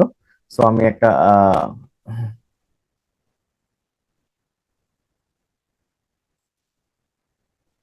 আমরা একটু আগে দেখছিলাম হলো আমার আইসিউ, আমি একটু পেছনে যাচ্ছি আপনার বোঝার সুবিধার্থে। সো আমি এখানে ছিল আমার আইসিউ কোয়ান্ট ম্যাপ দেখছিলাম, আইসিউ কোয়ান্ট ম্যাপ দেখছিলাম, তাই না? তো আইসিউ কোয়ান্ট ম্যাপে আমরা দেখছিলাম যে আমার, আমি যেটা ইউজ করি কিনা, লেবার আর ক্যাপিটাল ইউজ করে আমি 300 আউটপুট পাই। তো এটা হলো আইসিউ কোয়ান্ট ম্যাপ দেখছিলাম। আর এখন আমরা আইসিউ কস্ট, আমরা এখন দেখবো হলো, এখন আমরা দেখতে যাচ্ছি আমার ICU cost, ICU product curve, ICU product curve দেখবো। হ্যাঁ, আইসিউ প্রোডাক্ট কার্ভ বলতেছে যে কি, আমার আইসিউ প্রোডাক্ট কার্ভ হলো আমার, এটাও আমার গ্রাফিক্যাল রিপ্রেজেন্টেশন। কিসের রিপ্রেজেন্টেশন? যে টু ইনপুট, আমি যদি ধরেন আমি লেবার ইনপুট করতেছি, আমি বি ক্যাপিটাল ইউজ করতেছি, ইউজ করে আমি সেম লেভেল অফ আউটপুট পাচ্ছি, সেম লেভেল অফ আউটপুট। তো আইসিউ কোয়ান্ট ম্যাপ এবং আইসিউ প্রোডাক্ট কার্ভের ভিতরে আসলে অ্যাকচুয়ালি কোনো ডিফারেন্স নাই, ওই জিনিসটা এখানে বলা হয়েছে। জাস্ট আবার আইসিউ কোয়ান্ট কার্ভ একই জিনিস, ওইটা আবার রিপিটেশন হয়েছে, কোনো কারণে রিপিটেশন হয়েছে। এই কারণে আমি আর যাচ্ছি না, আমি পরবর্তী স্লাইডে চলে যাচ্ছি। ও সরি, ক্যারেক্টারিস্টিক শিখাবো আপনাদেরকে। আমি কেন আবার আইসোকন কার্ভটা নিয়ে আসছি, ওইটার ক্যারেক্টারিস্টিক্সটা শিখাবো এখন। ক্যারেক্টারিস্টিক্স কি? আমার প্রথম ক্যারেক্টারিস্টিক্স হলো কি, যে আমার ডাউনওয়ার্ড স্লোপিং। আপনি দেখেন আইসোকন কার্ভটা ডাউনওয়ার্ড স্লোপিং, তাই না? নিচের দিকে যায়, নিচের দিকে যায়। তো এটার কারণটা কি, যে আমি কি করতেছি, আমি যখন ক্যাপিটাল ছাড় দিচ্ছি, আমি যখন ক্যাপিটাল ইউজের কমাচ্ছি, তখন আমার কি লেবার ইউজ বাড়তেছে, লেবার ইউজ বাড়তেছে, ক্যাপিটাল ইউজ কমানোর কারণে লেবার ইউজের বাড়তেছে। তো আমি একটা ইনপুট কমাচ্ছি আর একটা ইনপুট বাড়াচ্ছি, এই কারণে এটা আসলে আপওয়ার্ড স্লোপিং হওয়া সম্ভব না, ডাউনওয়ার্ড স্লোপিং হবে এটা। এই কারণে এটা ডাউনওয়ার্ড স্লোপিং হবে, এটা আপওয়ার্ড সম্ভব না, আপওয়ার্ড সম্ভব না, ঠিক আছে? আপওয়ার্ড সম্ভব না। এখন আমি একটা দেখি যে আপওয়ার্ড হইলে কি হইতো, আপওয়ার্ড হইলে কি হইতো। আচ্ছা, অত কনফিউশনে যাচ্ছি না, আপনি এত ডিপে যাওয়ার দরকার নেই। আপনি মনে রাখেন ডাউন স্লোপিং কেন, আমি আমি যখন ক্যাপিটাল কমাচ্ছি, আমি লেবারের ইনপুট বাড়াচ্ছি সেম লেভেল অফ আউটপুট পাওয়ার জন্য, এই কারণে এটা ডাউনওয়ার্ড স্লোপিং। দ্বিতীয় ক্যারেক্টারিস্টিক্স হলো কনভেক্স শেপ, এটা হলো কনভেক্স শেপ। আমার সরি সরি, আমি আগেরটাতে যাচ্ছি একটু, আমি একটা মিস করছি। ডাউনওয়ার্ড স্লোপিং হলো আমার, ডাউনওয়ার্ড স্লোপিং বলতেছে নিচের দিকে আসে, এই যে নিচের দিকে আসে, উপর দিকে জানি যে এরকম হয় না, এরকম হয় না, ঠিক আছে? তো আমার এরকম হয় না কেন, এরকম হয় না কেন, আমি একটা একটু গ্রাফিকই বুঝাই আপনাদেরকে। কেন এরকম হয় না, এরকম হয় না কেন, আমি যদি এরকম হইতো, আমার যদি এরকম হইতো, তাহলে কি হইতো, যে আমি কি করতেছি, আমার এখানে হলো ক্যাপিটাল, এখানে হলো লেবার। তো আমি সেম আউটপুট 300 ইউনিট প্রডিউস করার জন্য, 300 ইউনিট প্রডিউস করার জন্য আমি এই পয়েন্টে আমি কি করতেছি, ধরেন এটা 10 ইউজ করতেছি, 10টা লেবার ইউজ করতেছি, 10টা ক্যাপিটাল ইউজ করতেছি। এই বি পয়েন্টে এসে আমি কি করতেছি, বি পয়েন্টে হিসেবে আমি 20টা লেবার ইউজ ক্যাপিটাল ইউজ করতেছি, 20টা লেবার ইউজ করতেছি। তো এটা তো সম্ভব না আমার। আমি সেম 300 ইউনিট প্রডিউস করার জন্য আমি যদি ধরেন 10টা লেবার দিয়ে করতে পারি, 10টা ক্যাপিটাল দিয়ে করতে পারি, আমি বি পয়েন্টে কেন আমি উপরে যাব? উপরে তো যাওয়া সম্ভব না, এটা তো আসলে মানে বাস্তবে এটা পসিবল না। আমি যদি কম দিয়ে 10 দিয়ে করতে পারি, কেন 20 দিয়ে প্রডিউস করবো? তো এই কারণে এটা আপওয়ার্ড স্লোপিং হয় না, আসলে এটা ডাউনওয়ার্ড স্লোপিং হয়। ডাউনওয়ার্ড স্লোপিং মানে হলো আমি কি করতেছি, আমি যখন দুইটা ক্যাপিটাল, দুই ইউনিট ক্যাপিটাল কম ইউজ করতেছি, তখন আমি 2 ইউনিট লেবার বাড়াচ্ছি, ঠিক আছে, বাড়াচ্ছি। সো আমার কিন্তু একটা মিল আছে, এটার সাথে একটা কম্বিনেশন আছে, আমি এটা স্যাক্রিফাইস করতেছি, আমি এটা কম ইউজ করতেছি, এটা বেশি ইউজ করতেছি। সো এই কারণে আমার নিচের দিকে আসতেছে, কার্ভটা নিচের দিকে আসতেছে, নিচের দিকে আসতেছে। উপরের দিকে যাওয়া সম্ভব না, কারণ আসলে উপরের দিকে গেলে আমার এটা এটা লজিক্যাল হয় না, আমার ইলজিক্যাল কিছু একটা ঘটনা ঘটে। দ্বিতীয় হলো কনভেক্স শেপ। আমার কনভেক্স শেপ হলো এটা, আমার এই যে এটা হলো কনভেক্স। কনভেক্স মানে একটু নিচের দিকে এভাবে আড়াআড়ি থাকে, হেলানো থাকে আর কি। আর যদি আমার কনভেক্সের জায়গায় যদি উল্টাটা হইতো, তখন এটা হইতো কনকেভ শেপ। কনকেভ শেপ এরকম হইতো, এরকম হয় না। কেন হয় না? এটা কেন হয় না? রেট অফ সাবস্টিটিউশনের কারণে। হ্যাঁ, রেট অফ সাবস্টিটিউশনের কারণে এখানে আমি বেশি স্যাক্রিফাইস করতেছি। আমার প্রথম গ্রাফে ছিল না, আমার প্রথম গ্রাফে আমার এখানেও 2 ছিল, এখানেও 2 ছিল। আমি 2 ক্যাপিটাল কমাচ্ছি, 2 ক্যাপিটাল বাড়াচ্ছি, 2 কমাচ্ছি, 2 বাড়াচ্ছি, সমান ছিল। বাস্তবে সমান হয় না, এটা এরকম হয়, এরকম হয়। এরকম হলে কি হয়, আমি এখানে দেখেন, আমি ক্যাপিটাল কমাচ্ছিল 9 থেকে, আমি এই পয়েন্টে 9 থেকে 6তে নিয়ে আসতেছি, এখানে 3 স্যাক্রিফাইস করতেছি, অথবা 3 ইউনিট ক্যাপিটাল কম ইউজ করতেছি। আর এখানে আমি বাড়াচ্ছি কত, লেবার আমি বেশি 5 ইউনিট করতেছি, তাই না? 5 ইউনিট লেবার বেশি ইউজ করতেছি। তো আমার এই যে মার্জিনাল রেট অফ সাবস্টিটিউশন, আমি ইনিশিয়ালি আমি কম কম ইউনিট ইউজ করি, কম ক্যাপিটাল আমি মানে 9 থেকে 6 আসতেছি, 3 ইউনিট ক্যাপিটাল কম ইউজ করতেছি, বাট আমার 5 ইউনিট লেবার বেশি লাগতেছে। এটা ল অফ সাবস্টিটিউশনের কারণে, rate of law of substitution কারণে, ঠিক আছে? Rate of substitution decrease over time. Law rate of substitution decrease over time. পরের বার কিন্তু তা লাগে নাই, দেখেন 6 থেকে আমি 4-এ আসছি, এখানে 2 ইউনিট ক্যাপিটাল কম ইউজ করতেছি, বাট এখানে আমি 10 থেকে 15-তে যাচ্ছি, এখানেও 5 বেশি ইউজ করতেছি। তারপরটা দেখেন 4 থেকে 3-এ আসতেছি, 1 ইউনিট করতেছি, 1 ইউনিট করার ফলে এখানেও 5 ইউনিট করতেছি, ঠিক আছে?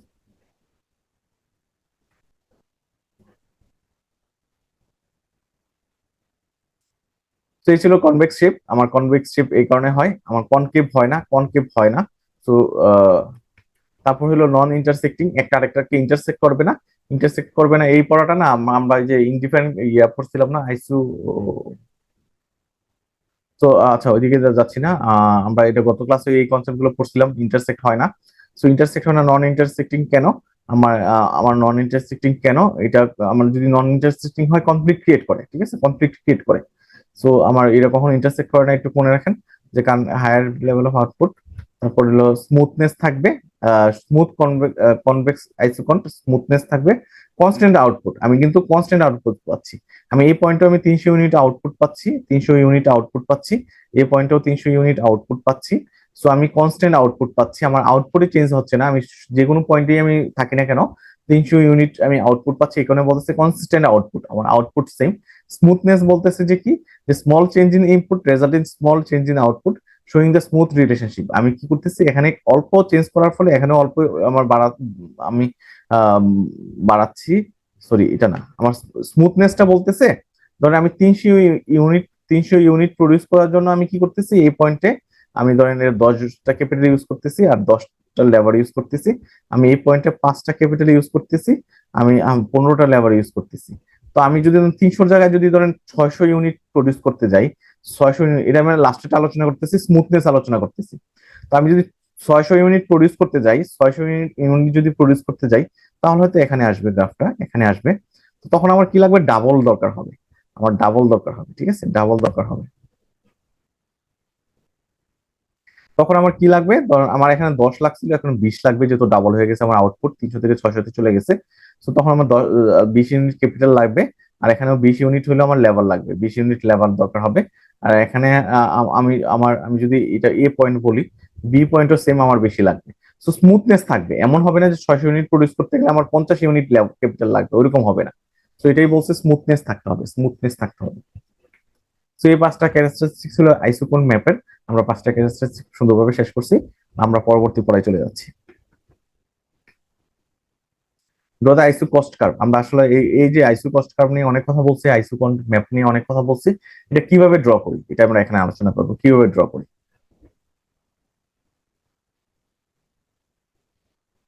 তো আমার কাছে ধরেন 500 টাকা আছে, সরি আমার কাছে ধরেন 200 টাকা আছে, ঠিক আছে 200 টাকা আছে।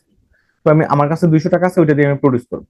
তো আমি কি করতে পারি, আমি পুরো টাকা দিয়ে আমি পুরা এই 200 টাকা দিয়ে আমি কি করতে পারি, আহ, আমি ড্রয়িং এ আইসো কস্ট কার্ভের ক্ষেত্রে আমি 200 টাকা দিয়ে কি করতে পারি, আমি 200 টাকা দিয়ে আমি এই পরিমাণ ক্যাপিটাল কিনতে পারি, অথবা এই পরিমাণ লেবার কিনতে পারি। হ্যাঁ, আমার কাছে যদি 400 টাকা থাকে, আমি যদি 400 টাকা থাকে, আমি 400 টাকা দিয়ে এই পরিমাণ ক্যাপিটাল কিনতে পারি, এই পরিমাণ লেবার কিনতে পারি। আমার কাছে যদি 600 টাকা থাকে, আমি 600 টাকা দিয়ে এই পরিমাণ ক্যাপিটাল কিনতে পারি, এই পরিমাণ লেবার কিনতে পারি, ঠিক আছে।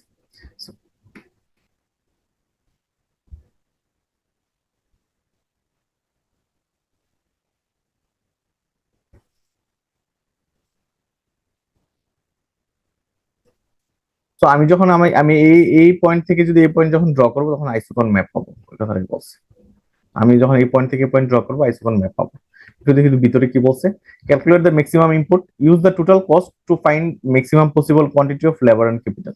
যে আমার ম্যাক্সিমাম লেবার কত, total cost price of the labour, আর ম্যাক্সিমাম ক্যাপিটাল হলো total cost price of the labour. Plot point graph.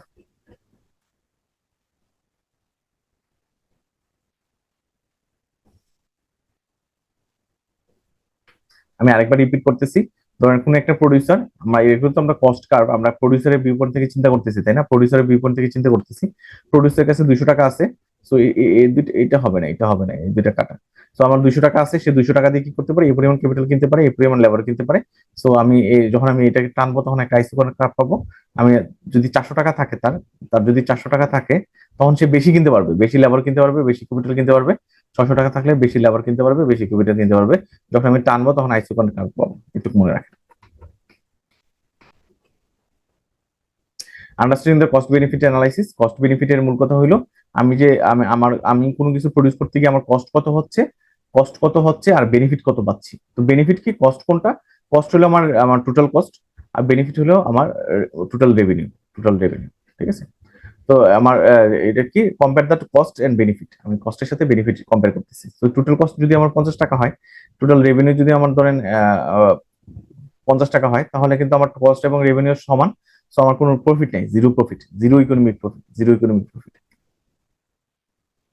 এটা কেন, পারপাসটা কি, আমি কস্ট বেনিফিট অ্যানালাইসিস কেন করি, বেনিফিট আমার হচ্ছে কিনা, আমার বেনিফিট গুলো আউট হয়। আমি টোটাল কস্ট যদি 50 টাকা হয়, আমার টোটাল রেভিনিউ যদি 50 টাকা হয়, তাহলে এখানে জিরো। সো আমার টোটাল রেভিনিউ কোনো কারণে 60 টাকা হচ্ছে কিনা, ওইটা বোঝার চেষ্টা করি।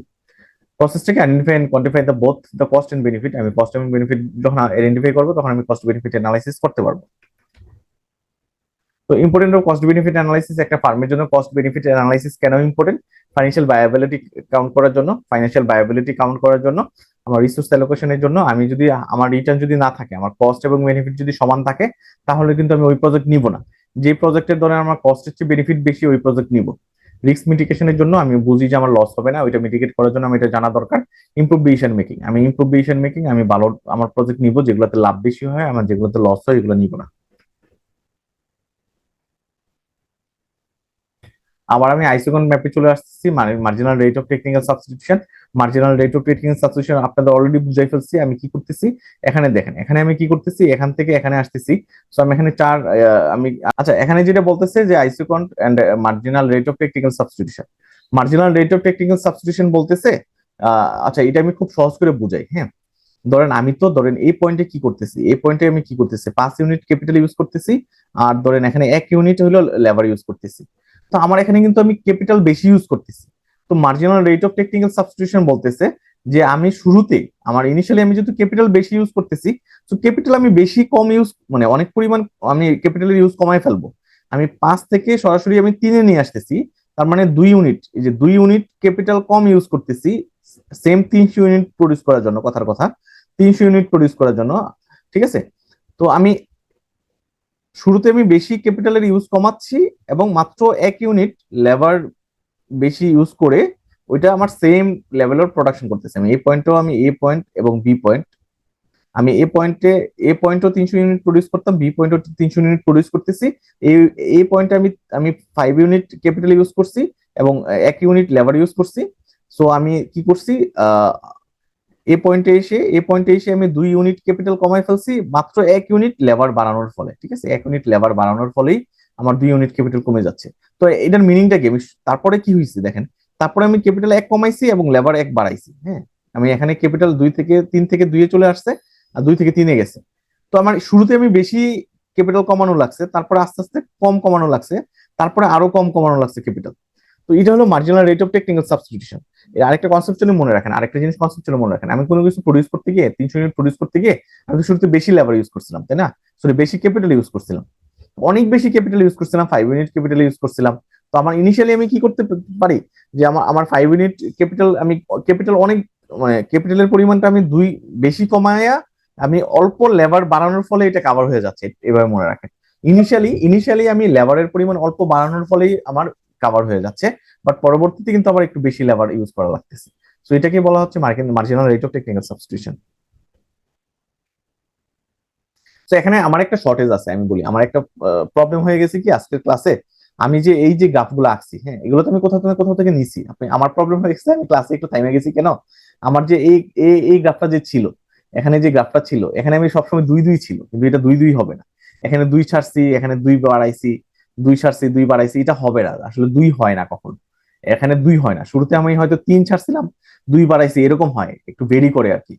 এখানে হয়তো ঠিক আছে, আমি বুঝতে পারছি জিনিসটা, যে শুরুতে আমি বেশি স্যাক্রিফাইস করতেছি, বেশি ক্যাপিটাল কমাচ্ছি, বেশি ক্যাপিটাল স্যাক্রিফাইস করতেছি কম লেবার ইউজ করে। সো আমি শুরুতে একটু, আমার এই যে শুরুতে একটু বেশি হয় আর কি, শুরুতে স্যাক্রিফাইসটা বেশি থাকে। তো এই কারণে পুরো ক্লাসটাই আসলে কেমন জানি হয়ে গেছে। সো আপনি প্রথমে গ্রাফগুলোতে আসলে একটু একটু এই জিনিসটা অ্যাপ্লাই করবেন। এখন যেটা আমি শিখছি, যে আমি marginal rate of technical substitution, so এই জিনিসটা আপনি একটু আগের গ্রাফগুলোতে আপনি যখন ড্র করবেন, আমিও বই এগুলো চেঞ্জ করে দিব পরবর্তীতে। আপনি এই জিনিসটা, এই মেইন কনসেপ্ট হলো এটা, এই মেইন কনসেপ্ট হলো এটা, marginal rate of technical substitution আপনি সবগুলো গ্রাফে অ্যাপ্লাই করা লাগবে, সবগুলো গ্রাফে অ্যাপ্লাই করা লাগবে, না হয় কিন্তু আসলে হবে না। ঠিক আছে, কারণ আমার আমার এটা থিওরি বলতেছে যে এটা ঠিক আছে, আইসোকন কার্ভ ঠিক আছে, আইসোকন কার্ভে আমি শুরুতে ক্যাপিটাল বেশি স্যাক্রিফাইস করব, ক্যাপিটাল বেশি স্যাক্রিফাইস করব, আমি অল্প পরিমাণ কম লেবার নিব, তারপরে আস্তে আস্তে আমি কি করব, আমার আমার ক্যাপিটাল, আমি এখানে দেখেন এখানে ছিল বেশি লম্বা স্যাক্রিফাইস করছি, বাট এখানে মাত্র অল্প স্যাক্রিফাইস করছি, আর আমি বেশি লেবার ইউজ করছি, অনেক বেশি লেবার ইউজ করছি। তো এটা একটু কনসিডার করবেন, এটা একটু মনে রাখবেন।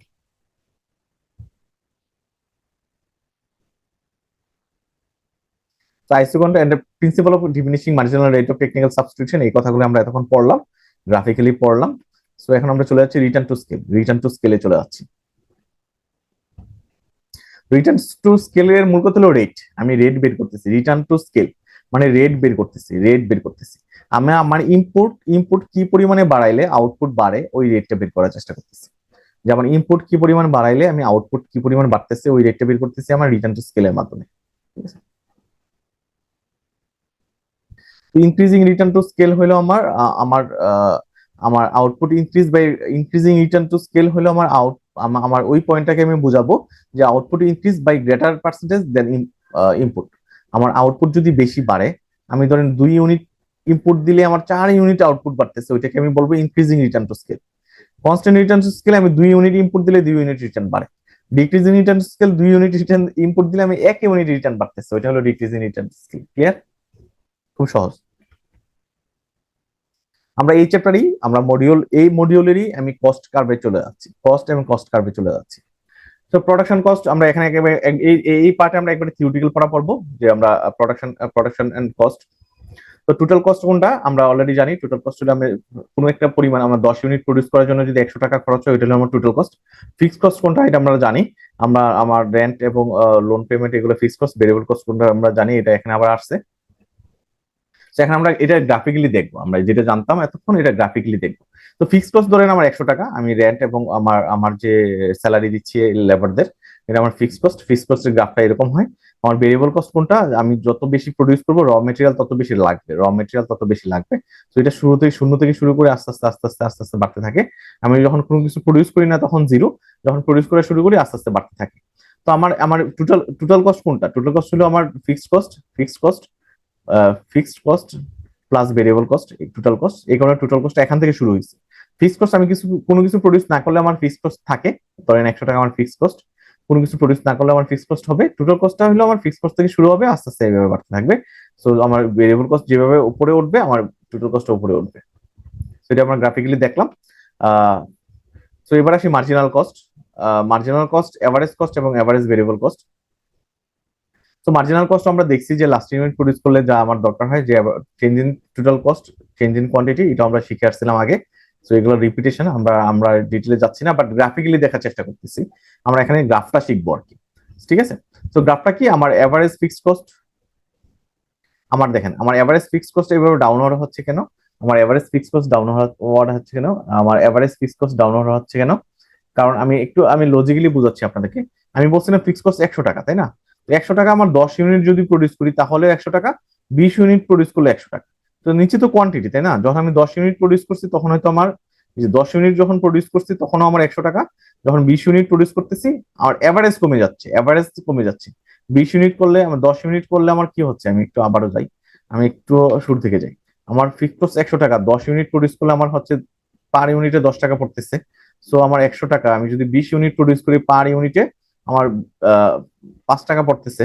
সো আমি যদি 40 ইউনিট প্রডিউস করি, 50 ইউনিট প্রডিউস করি, আমার 2 টাকা পড়তেছে। সো আমার এই যে এভারেজ এভারেজ কস্ট কমতেছে না আস্তে আস্তে। সো আমার এভারেজ কস্ট কমতেছে, আমি যত প্রডিউস করতেছি আমার এভারেজ কস্ট কমতেছে। সো মার্জিনাল কস্ট আমরা সবাই জানি শুরুতে ডাউন হয় তারপর আস্তে আস্তে আপ হয়, এটা আমরা সবাই জানি। এভারেজ ভেরিয়েবল কস্টও সেম, আমার এভারেজ ভেরিয়েবল কস্ট হলো আমার আমার র মেটেরিয়ালের যে প্রাইস গুলা। সো ভেরিয়েবল কস্ট আমি যদি বেশি কিনি, ভেরিয়েবল কস্টটা শুরুতে ডাউন হয় কেন, ধরেন আপনি যদি 100 ইউনিট কিনতেন, 100 ইউনিট প্রডিউস করার জন্য যে র মেটেরিয়াল কিনতেন তখন আপনি আপনি পাইকারি দরে কিনতে পারতেন না, আপনাকে খুচরা কিনা লাগতো। যখন আমি 500-র জন্য কিনবেন, 500 ইউনিটের জন্য কিনবেন, তখন আপনি পাইকারি দরে কিনতে পারবেন, বড় মার্কেট থেকে কিনতে পারবেন। এই কারণে শুরুতে ডাউন হয়, এই যে শুরুতে র মেটেরিয়ালটা ডাউন হয়, এভারেজ ভেরিয়েবল কস্টটা ডাউন হয়। তাহলে কোশ্চেন হলো, আমি যত বেশি, আমি 500 জায়গায় 1000 হলে তো আরো ডাউন হওয়ার কথা ছিল, তাই না? Average variable cost. তো এভারেজ ভেরিয়েবল কস্ট কেন একটা সময় গিয়ে আপ হয়? কারণ হলো আমার আমার যখন ধরেন আমি যখন ধরেন এই পর্যন্ত আসলাম, তখন আমি ধরেন ঠিক আছে আমি আমার র মেটেরিয়ালের প্রাইস কমাইলাম, কিন্তু তারপরে যদি আমি বেশি প্রডিউস করতে যাই তখন আমার দেখেন আমার একটা বিল্ডিং ছিল, ঠিক আছে, একটা বিল্ডিং আমি প্রডিউস করছি। বাট তারপরে যখন আমি প্রডিউস করতে যাই আমার ওই বিল্ডিং এর ক্যাপাসিটি থাকে না, মেশিনের ক্যাপাসিটি ক্রস করে যায়।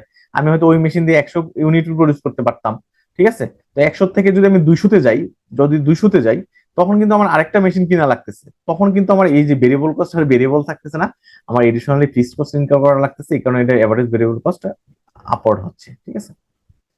তো total variable average total cost হলো আমার আমার এই এভারেজ ফিক্সড কস্ট, এটা সমান সমান হলো average fixed cost plus average variable cost মিলা টোটাল এভারেজ টোটাল কস্ট।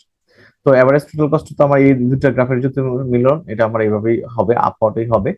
আর মার্জিনাল কস্ট হলো লাস্টের ইউনিটের কস্ট। তো এই ছিল আমার গ্রাফিক্যালি রিপ্রেজেন্টেশন এই এই ইয়াগুলার। আপনার যদি পরীক্ষা আসে আপনি অবশ্যই গ্রাফিক দিয়ে একে কে আপনি সুন্দর করে বুঝাবেন। প্রোডাকশন এন্ড কস্ট, আমরা short term average total cost, variable variable cost can be changed, fixed cost can not change. Short term average total কস্টে বলতেছে যে আমার কি ভেরিয়েবল কস্ট, আমার শর্ট রানে এভারেজ টোটাল কস্ট, আমরা পড়তেছি short run average total cost. Short রানে আমার variable cost can be change, short রানে ভেরিয়েবল কস্ট চেঞ্জ হয়, শুধু র মেটেরিয়ালের প্রাইস চেঞ্জ হয়, বাট আমার ফিক্সড কস্ট চেঞ্জ হয় না। বাট লং রানে দেখেন, লং রানে কি হয়, আমার ফিক্সড কস্টও চেঞ্জ হয়, ভেরিয়েবল কস্ট চেঞ্জ হয়। যেটা বলছিলাম, একটা মেশিনের ক্যাপাসিটি হলো 100 ইউনিট প্রডিউস করা, 100 ইউনিট প্রডিউস করা। তো 100 যখন ক্রস করবে, 100 ইউনিট যখন ক্রস করবে তখন কিন্তু আমার কি হচ্ছে, যে আমার ফিক্সড কস্টও চেঞ্জ হচ্ছে, আমার আরেকটা মেশিন কিনা লাগতেছে। তো লং রানে কিন্তু আমার কি হচ্ছে, যে আমার ফিক্সড কস্টও চেঞ্জ হয়, ভেরিয়েবল কস্টও চেঞ্জ হয়। তো গ্রাফিক্যালি আমি দেখাচ্ছি, গ্রাফিক্যালি কিন্তু আমার গ্রাফিক্যালি দেখেন, গ্রাফিক্যালি আমি short run average total cost, এটা একটা short run average total cost. তো short run average total cost, আমি যত বেশি প্রডিউস করতেছি তত প্রোডাকশন কস্ট কমতেছে, এই পয়েন্ট মিনিমাম, তারপর আস্তে আস্তে এসে বাড়তেছে।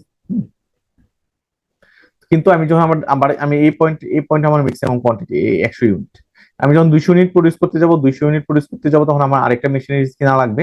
তখন আমার কি হবে, আমার আমার আরেকটা মেশিন কিনা লাগবে যেহেতু, তখন আমার কস্ট আরো বেশি বেড়ে যাবে, ঠিক আছে? তখন আমার কস্ট বেড়ে যাবে। সো আমি আবার এই এরকম পয়েন্ট পাবো। তো আমি শর্ট রানে এরকম পয়েন্ট পাচ্ছি, শর্ট রানে এরকম পয়েন্ট পাচ্ছি, শর্ট রানের পয়েন্ট গুলোকে যোগ করে আমি লং রানে এরকম একটা গ্রাফ পাচ্ছি, ঠিক আছে? এরকম একটা গ্রাফ পাচ্ছি, এভারেজ টোটাল কস্টের একটা গ্রাফ পাচ্ছি, এভারেজ টোটাল কস্টের লং রানে এরকম একটা গ্রাফ পাচ্ছি। তো আমি এভারেজ টোটাল কস্টের লং রানের গ্রাফের ভিতরে দুইটা ভাগে ভাগ করছি, একটা রেড চিহ্ন দিচ্ছি, একটা আমি ব্লু চিহ্ন দিচ্ছি। এটা হলো ইকোনমিক স্কেল। আমি যত বেশি প্রডিউস করতেছি, যত মেশিনারিজ কিনতেছি, লং রানে আমার লাভ বেশি হচ্ছে। তো এই পয়েন্ট পর্যন্ত আমার লাভ আছে। তারপরে যদি আমি প্রডিউস করতে যাই, আরো ধরেন 4টা মেশিন আনলাম, 5টা মেশিন আনলাম, কিন্তু আমি ইকোনমিক অফ স্কেল পাবো না। কারণ কেন কি, ইনএফিসিয়েন্সির জন্য। তখন আমার ইনএফিসিয়েন্সি চলে আসবে। আমি একজন ব্যক্তি, আমার একটা সেট আপ আছে, আমার ম্যানেজমেন্ট আছে, আমার অন্টারপ্রিনার আছে, আমি একজন ব্যক্তি। আমি হয়তো 5টা মেশিন আমি রান করতে পারবো, 5টা মেশিন দিয়ে আমি ইন্ডাস্ট্রি চালাতে পারবো। আমার যদি ধরেন 10টা ইন্ডাস্ট্রি হয় এবং এখানে যদি 100 মেশিন ইউজ হয়, আমার দেখা গেছে যে আমার কন্ট্রোলে থাকবে না, তখন চুরিদারি হবে, ইনএফিসিয়েন্সি চলে আসবে, কস্ট বেড়ে যাবে, ম্যানেজমেন্ট ঠিকভাবে হবে না, ওইটা হবে ডিস ইকোনমিক স্কেল হবে।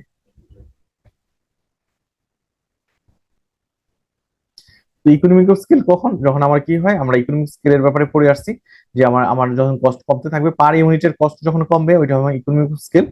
ডিস ইকোনমিক স্কেল হবে যখন পার ইউনিটের কস্ট বাড়বে। ডিস ইকোনমিক স্কেল হবে কখন, যখন ইনএফিসিয়েন্সি হবে, ব্যুরোক্রেটিক সমস্যা দেখা দিবে, পার ইউনিটের কস্ট বেড়ে যাবে, ওইটা হবে ডিস ইকোনমিক স্কেল।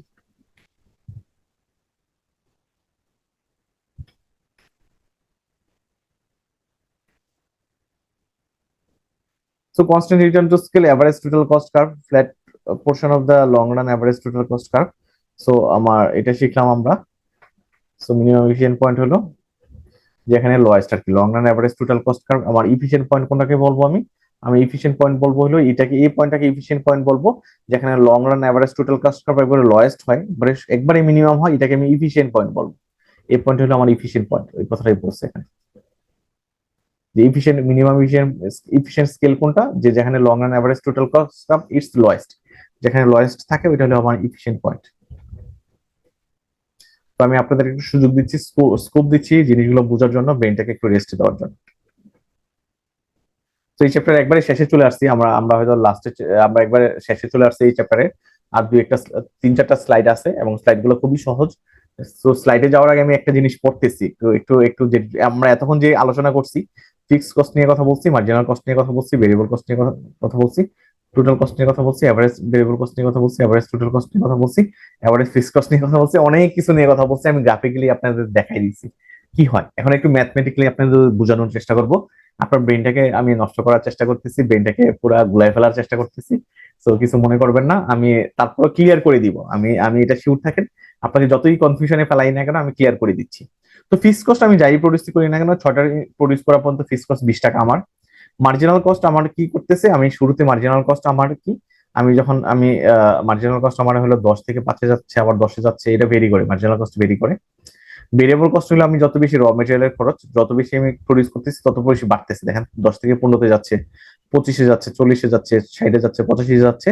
তো র মেটেরিয়াল আমি যত বেশি প্রডিউস করবো, র মেটেরিয়াল প্রাইস তত বাড়তে থাকবে। এটা নিয়ে কনফিউশন নাই। টোটাল কস্ট হলো আমার আমার টোটাল কস্টের ফর্মুলা আমরা জানি কি, টোটাল কস্ট হলো আমার কি, যে আমার আমার ফিক্সড কস্ট প্লাস হলো আমার ভেরিয়েবল কস্ট হলো টোটাল কস্ট। ফিক্সড কস্ট আমার 20 টাকা, তখন আমার টোটাল কস্ট 20 টাকা। সো এখানে আমার দেখেন 2-এ 20 টাকা আর হলো 20 টাকা 30 টাকা, 20 টাকা 10 টাকা 30 টাকা, 20 টাকা আর হলো 15 টাকা 35 টাকা, 20 টাকা 25 টাকা 45 টাকা, 20 টাকা 40 টাকা 60 টাকা। তো এভাবে আমি টোটাল কস্ট পাচ্ছি। তো এভারেজ ভেরিয়েবল কস্ট কোনটা, তো আমার ভেরিয়েবল কস্ট, এই যে ভেরিয়েবল কস্টে যদি আমি আপনার নাম্বার অফ আউটপুট দিয়ে ভাগ দিই, সেই যে আমার কোয়ান্টিটি আউটপুট এক, সো ভেরিয়েবল কস্ট এক, সো এভারেজ ভেরিয়েবল কস্ট 1। আর আমি আবারও সেকেন্ডটাতে যাচ্ছি, ভেরিয়েবল কস্ট 10। তারপর আমি যদি 2-এ যাই, দেখেন আমার ভেরিয়েবল কস্ট এখানে 15 টাকা দিয়ে আমি দুইটা প্রডিউস করতেছি, সো আমার variable cost 7.5।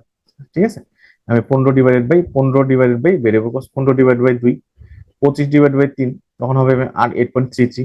40 divide by 4, 10। 60 divide by 5, 5 12 60। ঠিক আছে, সো আমার এভারেজ ভেরিয়েবল কস্ট পাচ্ছি। এভারেজ টোটাল কস্ট কোনটা, আমার এভারেজ টোটাল কস্ট হলো আমার কি, আমার total cost plus average variable cost মিলে হলো এভারেজ টোটাল কস্ট। সো আমার আমার টোটাল কস্ট হলো average total cost average total cost হলো আমার 30, মানে টোটাল কস্ট 30, এখানেও 30, আমার 35। আমার এখানে দেখেন আমার এভারেজ টোটাল কস্ট হলো আমার total cost divided by unit, তো টোটাল কস্ট 30, এক ইউনিট প্রডিউস করি, সো আমার 30ই হবে। এভারেজ টোটাল কস্ট হলো আমার টোটাল কস্ট 35, তো 35 দুই ইউনিট প্রডিউস করার জন্য দরকার হয় এখানে 17.5। আমার 45 3 দিয়ে ভাগ দিলে 15, 60 আমি যদি 4 দিয়ে ভাগ দিই 15 হয়, সো আমি এভারেজ টোটাল কস্ট এভাবে পাচ্ছি। এভারেজ ফিক্সড কস্ট হলো আমি ফিক্সড কস্টে যদি নাম্বার অফ ইউনিট দিয়ে ভাগ দিই, সো 20 0 দিয়ে ভাগ দিলে 20 হয়। আমি 20 যদি 1 দিয়ে ভাগ দিই আমার 20 হবে। আমার 20 যদি 2 দিয়ে ভাগ দিই আমি আমার 10 পাচ্ছি। আমার 20 3 দিয়ে ভাগ দিলে আমি 6 পাচ্ছি। 20 4 দিয়ে 4 ইউনিট যখন প্রডিউস করি তখন আমি 5 পাচ্ছি, যেহেতু এভারেজ ফিক্সড কস্ট বের করতেছি। 5, সো এটা 5 দিয়ে ভাগ দিলে আমি 4 পাচ্ছি। তো এইভাবে আমি এভারেজ ফিক্সড কস্ট বের করতেছি। এই জিনিসগুলো যখন আমি গ্রাফিক্যালি রিপ্রেজেন্ট করব তখন ওই গ্রাফগুলো পাবো, যে গ্রাফগুলো পাইছিলাম যে এভারেজ ফিক্সড কস্ট নিচের দিকে যায়, এভারেজ ফিক্সড কস্ট নিচের দিকে যায়। ঠিক আছে, তো আমি একটু গ্রাফিক্যালি প্লট করার চেষ্টা করি, তো সে একটু চেষ্টা করি, হ্যাঁ আপনারা ধৈর্য একটু হারা হবেন না, তাহলে আমার কি হবে, রিভিশন হয়ে যাবে, আপনি কখনো কনফিউশন থাকবে না। তো আমি এখানে একটা এভারেজ, এখানে আমার কোয়ান্টিটি, এখানে হলো আমার, ঠিক আছে, প্রাইস প্রাইস বা কস্ট, প্রাইস অথবা কস্ট। তো আমি যদি শুরুতে আমি প্লট করি, তো যে এটা প্লট করি, লাস্টেরটা প্লট করি, এভারেজ ফিক্সড কস্ট প্লট করি, তো আমার 0 থেকে শুরু, আমি ধরেন 0, এখানে একটা পয়েন্ট পাইলাম।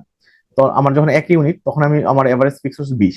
তো আমার যখন ইউনিট 1 2 3 4, তো 1 2 3 4, এই 1 ইউনিট যখন আমার এভারেজ ফিক্সড কস্ট এখানে 20 30 40 50 60, 20 30 40 50 60। তো আমার যখন 1 ইউনিট তখন 20, তাহলে 1 ইউনিট যখন আমার প্রডিউস করি তখন 20 টাকা খরচ হয়, তার মানে এখানে একটা পয়েন্ট পাচ্ছি। 2 ইউনিট যখন আমার এভারেজ কস্ট হলো আমার 10, সো আমি এখানে একটা পয়েন্ট পাচ্ছি। 3 ইউনিট হলে আমার 6, এখানে পাচ্ছি। সো আমার এভারেজ ফিক্স, এটা হলো আমার এভারেজ ফিক্স কস্টের গ্রাফ, ঠিক আছে, এভারেজ ফিক্স কস্টের গ্রাফ। আমরা আমরা ওই আগের গ্রাফে এরকম একটা জিনিস পেয়েছিলাম, তাই না? তারপরে যদি এভারেজ টোটাল কস্টে যাই, সো এভাবে পাইলে আমি ওই গ্রাফের সাথে মিলে যাবে, কথায় ওই গ্রাফের সাথে মিলে যাবে।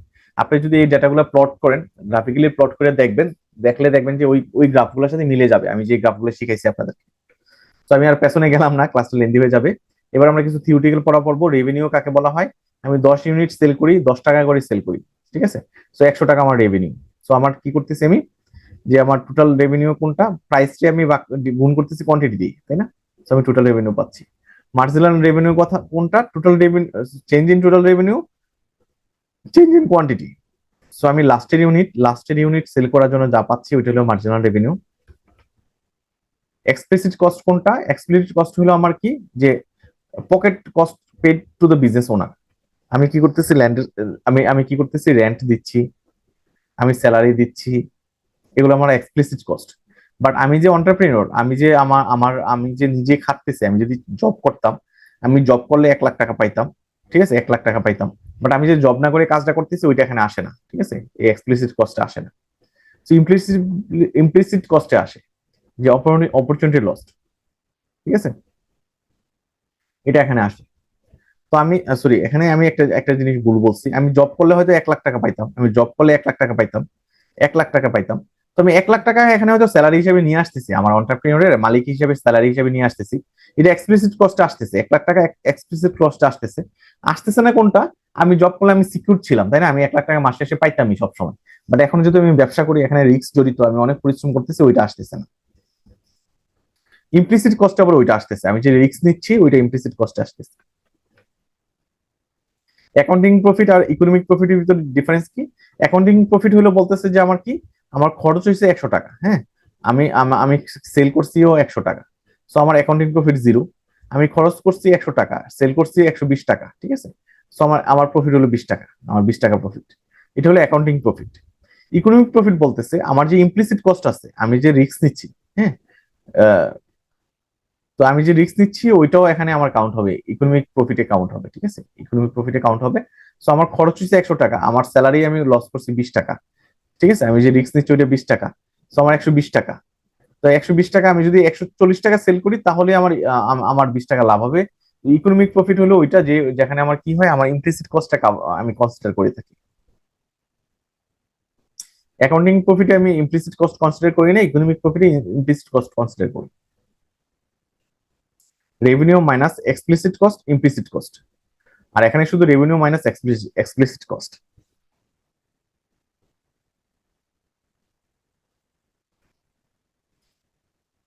আচ্ছা, এখানে আমি একটা জিনিস পেস লাগাই ফেলছি যে salary owner could have earned elsewhere. তো এটা হলো আমার ইমপ্লিসিট কস্ট। হ্যাঁ, আমি যদি চাকরি করতাম 1 লাখ টাকা পাইতাম, তো 1 লাখ টাকা আমি হয়তো আমার এখানে স্যালারিতে আনতেও পারি, অ্যাকাউন্টিং প্রফিটে আনতেও পারি, আমার স্যালারি হিসেবে আমি 100 টাকা ধরতে পারি, তাহলে একটা হইতে পারে, অথবা আমি নাও আনতে পারি, না আনলে এটা ইমপ্লিসিট কস্টে যাবে আর কি, ইকোনমিক প্রফিটে যাবে।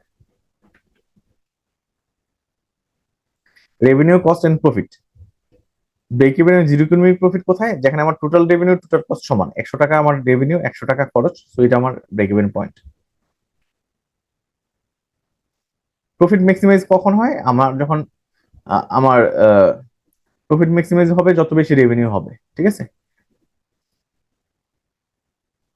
তো economic profit is maximize fire the total revenue greater than the total cost. এটা সবাই জানে, খুব সহজ কথা। এটা গ্রাফিক্যালি দেখাবো, এতক্ষণ যে আলোচনাটা করছি গ্রাফিক্যালি দেখাবো। আমার টোটাল রেভিনিউ টোটাল কস্ট দেখেন, তো টোটাল কস্ট যেখানে আমার কি, টোটাল কস্ট আমার এখানে টোটাল কস্ট বেশি।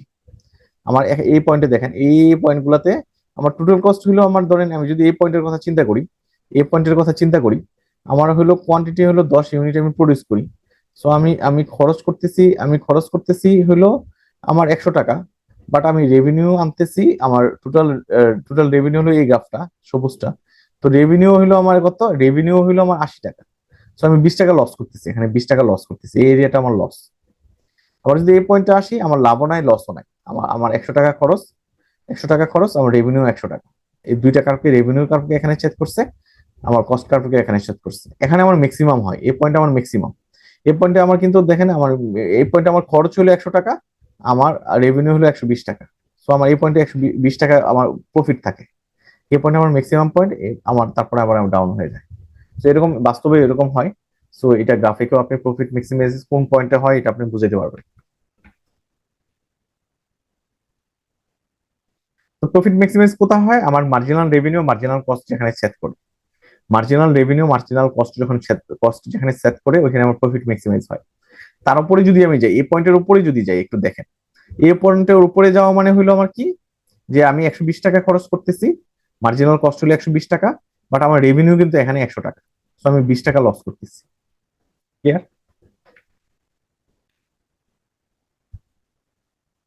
তো আমার কথাগুলো এখানে বলছি, আমি এগুলো ডিটেলে গেলাম না, এই ছিল আমাদের আজকের ফার্স্ট চ্যাপ্টার। তো এই ছিল আজকে ক্লাসের আলোচনা। সো আমরা এখন কোশ্চেন অ্যান্সার সেশনে চলে যাব। তো সবাই ভালো থাকবো, আমি রেকর্ডিংটা অফ করে দিচ্ছি। তো সবাই ভালো থাকবেন, দেখা হবে অন্য কোনো ক্লাসে।